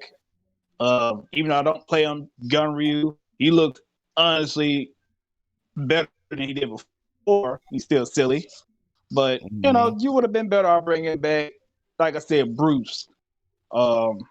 Even Wong, you could have brought him back, but we don't know much about this new Polish character. The only thing we know is she's apparently is trying to fight for her country, making sure the destruction that's caused by Jin, his father, and his grandfather. Basically, Jin started World War III, and that storyline is still going on. The war's still not over, even though Heihachi's dead. Spoiler alert, he's dead. So he died. Who killed him? Oh yeah, Akuma? Kazuya, his son. He killed him. Kazuya. Actually, Akuma and Kazuya has an open-ended fight that did not have a victor. So Tekken 8 now is going to be the same story, except now it's going to be Jin versus Kazuya. That's the next father versus son storyline for Tekken 8. Which is why I said don't bring back June, because she's needed for that storyline. But that's the next storyline for Tekken 8. Heihachi is officially dead. Speaking of bringing back characters, I'm moving to my fighting game. Like with Street Fighter, I would greatly appreciate it, Capcom, if y'all brought back Fei Long. I second that. I would greatly agree with that. Because I can agree with that. Because like besides like with fighting characters, I love fast characters. That's why I play with Ken versus Ryu. Fei Long. Well, 5 was before Street Fighter 3. I'm trying to figure out how he'll fit into the story. I don't know if they can do it. I mean, the way they got Street Fighter. I mean, even if they five ain't just like the latest entry into the storyline. It's like 5 is before a prequel to 3. I want to say 3. Wasn't 3 supposed to be like Third Strike? 3 is 3. You had 3, Second Impact, and then Third Strike. Yeah. Okay. I'm just looking at it because. I mean, if 5 is a prequel to 3, and Fei Long was in 2, then yeah, they probably could add him. I don't know how you fit. It's so many holes in the Street Fighter storyline, though. Yeah, I got a question actually. How did Cody become the mayor? I forgot what happened to Hagar, but that was a weird thing because he actually was literally wearing Hagar's pants. Pants was because he was that boy looking like a Weight Watchers commercial. I lost this much weight. Like, wait, if you don't take these big pants off. I'm like, how did Cody become the mayor? I ain't even played Street Fighter 5 in a minute, man. Because Cody is one of Cody's skins is he's wearing Hagar's pants, bro, with the suspenders, bro. He's a mayor. Big pants. He's a mayor. He's a mayor. And like I'm these just are big pants to feel. How the hell did this man become the mayor? He was a jail. Because I was just looking at certain stuff with, every time they drop characters, and like every time they drop characters, I was just like, Fei Long. No.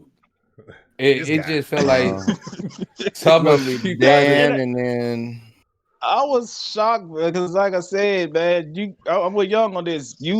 I was expecting Fei Long myself. I don't even play Street Fighter that much, and I thought he was gonna at least be in the championship edition at least.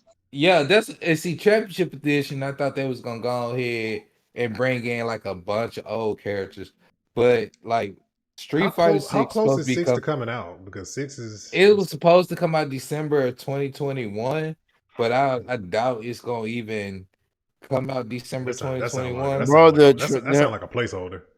The trap is so booming. The trap is so booming with Street Fighter 5 right now, and the community is like, it's no need right now.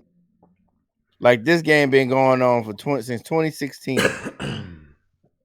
Yeah, but I know they've been looking for that. They've been really looking for that, because it's only on PlayStation and PC. I know they've been looking for that, because the next one's going to be Xbox love. So I think they want to kind of get that out there at some point. Because like my thing is, what really made me excited is when they first showed. They can really do that right now though, because the whole thing was that the Xbox One couldn't hold it at a constant 60 frames a second. Now that they have hardware out there right now, they can low key release it on. They can low key just slap that sucker on Game Pass and be done. Right. Might as well. Anyway, speaking of with Street Fighter as well, we might as well talk about the Fortnite characters coming to the Street Fighter characters coming to Fortnite, which I don't feel like Street Fighter characters belong in Fortnite, just like they don't belong in Smash Brothers. They finna give my boy Ryu finna challenge. He finna challenge his Satsui no Chapo. We're finna go challenge Storm Shadow. That boy said, "You know what? These Hadoukens ain't working, man. I can't do these Hadoukens no more. I need a gun." You brought in some G.I. Joe characters into Fortnite. Makes total sense. They do. They had a Storm Shadow about a month ago. I don't play Fortnite like that though. I'm just saying, but I'm just letting you know they did. They did it. They brought a Storm Shadow. I actually am going to see this. Storm Shadow. Flash just came in this week. I want to play it now. I saw Snake Eyes on Fortnite a minute ago. Yeah, it was like about 2 or 3 weeks ago. I don't want to play because I ain't finna get them no money. Yeah, I mean, we got Predator in there. We got Master Chief. We got Kratos. We got like a bunch of people this season. At this point, you can anybody from your childhood. They about to add Thundercats next, bro. And He-Man. We about to get freaking Transformer skins in the freaking Fortnite game, bro. Anybody, and it's like now it's like you sitting there, right, with your kid playing it, and you game, but you don't really play, and you're like, damn, they got Transformers, they got, Cobra, all right, now I gotta play, just for the nostalgia. Yeah, so real quick, we can move on to the Guilty Gear Nintendo Direct. Who's seen the TikTok video of the people? It was like I think it was like a Stitch or like a group video where the kid says they show Master Chief, and the kid literally says, "Oh, it's the guy from Fortnite," and it was like, "I'll get the car." No, I'm telling you, go kill that kid, bro. Bro, it was a meme that said, it's a kid gonna be like, "Oh, look, it's that it'd be Ryu." It'd be like, "It's that guy from Fortnite," and then they had a picture of Akuma doing his Metsatsu move or whatever, like when he slide up on you, he's like casually Masatsu child. And it was funny as hell. Look, my little brother could not say that name for nothing in the world, right? He just called it the ha. That's what it was, though, for the longest. It was just a ha. All right. Yeah. Guilty Gear, since we're in fighting games, might as well just talk about it before we get the Nintendo Direct to end the show. Guilty Gear Strive beta. Not too familiar with it. I did watch King J was playing it today. So yeah, I did watch a few people play. So it's Guilty Gear is everybody that plays fighting games or has idea of fighting games, anything from Arc System, they got a lot of stuff. The game, it's just a beta. It came out. They just stress testing the servers and all that. So what it looks like is you get in the lobby, you got to climb these floors. I don't know if it's kind of like Mortal Kombat, but you get on these different levels, and then you just meet up with people and y'all fight. But the whole thing was this weekend was the servers was down. We don't know if there was maintenance or they was the servers were stressed out. West Coast didn't have no servers. Yeah. Huh? Yeah. Okay. All the gaming servers. And if you can see on my screen, that's the meme I was talking about. Casually Miss Satsu child. But yeah. I mean, so basically it's Guilty Gear. If you know Guilty Gear, you know Guilty Gear. We're not about to do a deep dive on Guilty Gear, but the thing is, it's like they added a couple new characters, and all the characters just look so unique, man. And it it's like I want to play this game, but it's like I don't even know who to use. Like every character looks tight. Every character looks tight. So it's just like damn, and the artwork is beautiful. It's just like I wouldn't even know where to start. The way it's animated. Huh? The way it's animated. That's what always intrigued me about that game. Yeah. All right, man. So I got one more thing to ask about. Is multiplayer in one room dead with gaming systems now? No, not necessarily. People just don't do it a lot. So I'm glad you said that, because when one of the FGC guys, Tasty Steve, was playing, he asked, because when the servers was down, all the streamers couldn't play, and there was like 3 or 4 streamers trying to play. He actually had a buddy with him, and they was in the living room getting it in, and he was able to provide content to his community outside of just training, because he had a friend with him, and they were actually going head to head as opposed to him trying to connect. I was mostly just speaking of on a shooter, on the split screen. I mean, Call of Duty got couch co-op still. Yeah. Now how many people do it? That's the thing, because people are just so, being in their own space, playing or whatever, or people, So I mean, it's not really. I was just asking because it seemed like the games were trading away from that. It is. Well, the money is in the online, so I mean that's where they kind of put their efforts more is in the multiplayer. So I mean that's tend to be where the money is for the most part. Not saying they wouldn't do it, people wouldn't do it, but it's just if it's just you and you're a grown up, like just saying it's easy for you and the boys to just jump online together versus driving. I'm gonna be honest. I don't want to play. I don't want to play split screen with nobody. Go home and let's log in online. I want my full screen. On my full whole screen. I don't want to sit next to you on the couch with both our feet spanking. Nintendo Direct, man. So Nintendo Direct launched. But before we move on, I just wanted to point out that Street Fighter, in its long lifespan, that's why they're milking the cow. Go back. They added a new mechanic called the V-shift mechanic, and if you know anything about Street Fighter 3 Third Strike and all that, you got a parry where it's a block, but the block don't cost you no life. Right. And instead of holding back, you got to tap forward and you light up a little bit and you parry the move and you don't get punished, no white or gray health. So this new mechanic, it's a dodge parry where it's a dodge parry and it gives you a free reversal. So it's just like you light up blue and you can dodge the fireball or the punch or whatever, and then it gives you a free counter or reversal.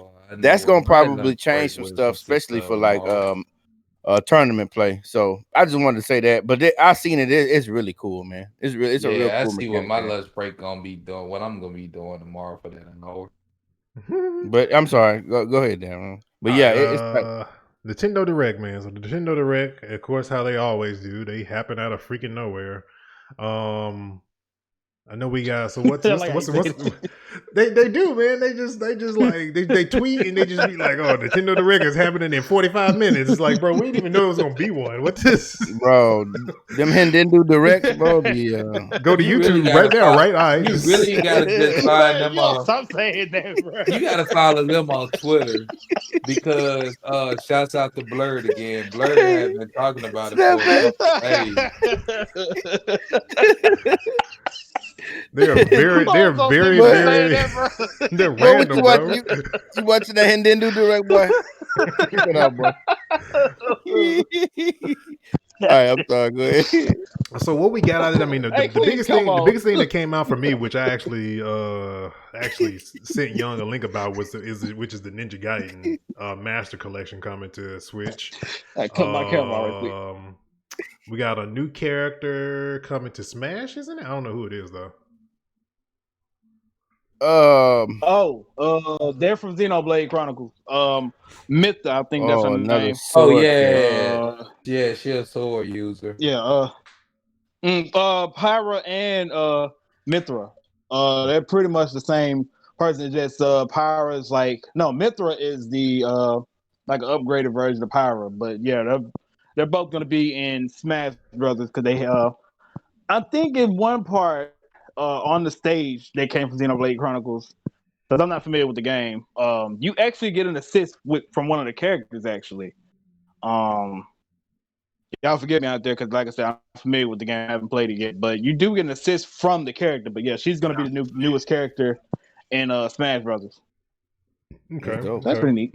We got a new. I think it was a new Zelda. I'm like glazing because I'm like I didn't really get a chance to watch it. It's a remastered. It's a remastered Zelda. Yeah, the sword, the game that was on sword. Wii.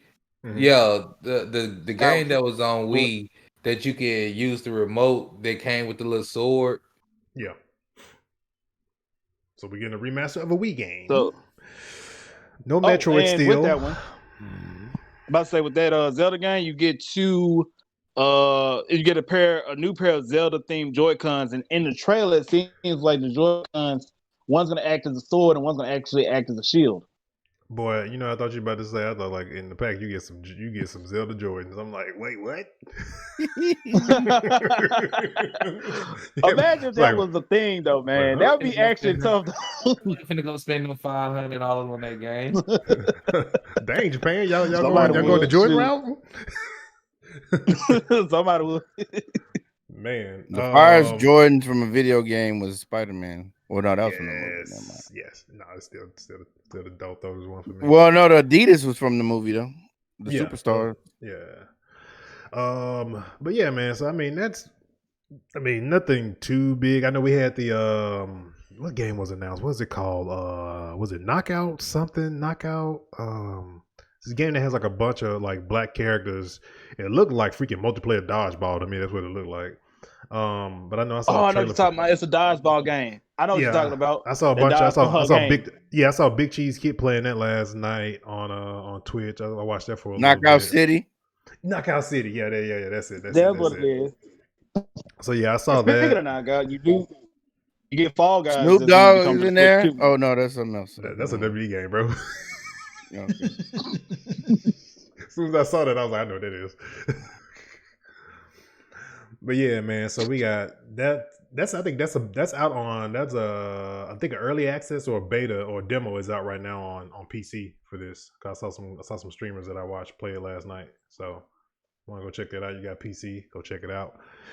I want to say that's it, man. Not a whole lot on Nintendo Direct. Like I said, they always come out of nowhere, so it wasn't really no plan or prep for it. Yeah, like I'm going to go ahead and y'all know I'm gonna get it. I'm gonna get the Ninja Gaiden. Oh yeah, we know. The remaster. Whoever owns the titles for Shinobi, I mean, who knows? Who knows? It probably is under Sega, and they just sitting on it.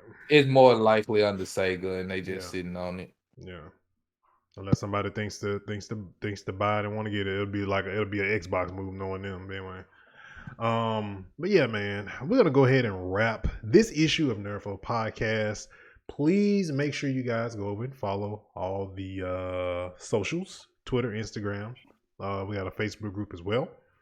We also got YouTube channel, which all the episodes, the live Twitch episodes, go live 24 hours after we're done here on Twitch. So make sure you go check those out. If you missed the show and you just do it on the download, you want to see our faces. And yeah, man, we will catch you guys on next week for issue 173, NerdFlow Podcast. We outie. Peace. Peace.